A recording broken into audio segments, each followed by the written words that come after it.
Donc avant de pouvoir fabriquer la pièce dans la machine, donc on va d'abord se baser sur le plan que le client il nous aurait donné. Donc ça ressemble à ça. Donc de ça ensuite, on va dessiner la pièce en 3D dans ce logiciel, c'est CATIA, nous qu'on utilise ici.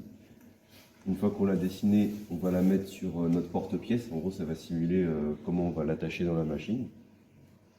Et ensuite, dans le logiciel CATIA, on va venir simuler chaque opération d'usinage. Donc en gros, désigner un outil pour réaliser la forme finale en fait. Et après de ça, on va pouvoir avoir le contrat de phase, où ici on a la liste de tous les outils dont on aura besoin pour réaliser l'usinage dans la machine. Donc voilà à quoi ça ressemble une fois que la pièce en 3D est terminée et qu'on a mis la liste de tous nos outils avec toutes nos opérations. Donc une fois qu'on a fini la liste de tous nos outils qu'on voit ici et toutes nos opérations d'usinage, on va pouvoir lancer une simulation dans CATIA. Donc on part bien évidemment de la pièce brute, donc c'est un bloc d'alu en l'occurrence. Et donc là on va pouvoir lancer la simulation.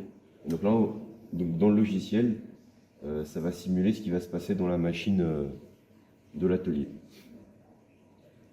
Donc là voilà, donc là on voit les différents outils qui travaillent.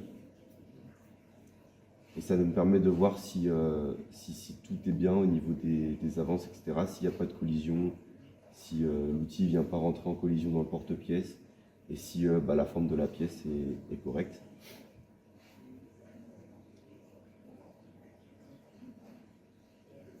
Donc voilà. Donc ensuite de ça, on va pouvoir sortir le programme de CATIA. Et ce programme, on va venir le mettre directement dans la machine. Et donc le but final, c'est une fois que le programme est dans la machine, on obtient cette pièce. Donc là, c'est la pièce qu'on voit ici qui est finie, donc dans ce sens-là. Et ensuite, on reprend notre plan, notre dessin de définition. Et à l'aide des outils de métrologie, on va venir mesurer toutes les cotes de la pièce. Et surtout, on va vérifier que les tolérances sont bien respectées. Et donc si c'est bon, c'est que la pièce est bonne et on peut la donner au client.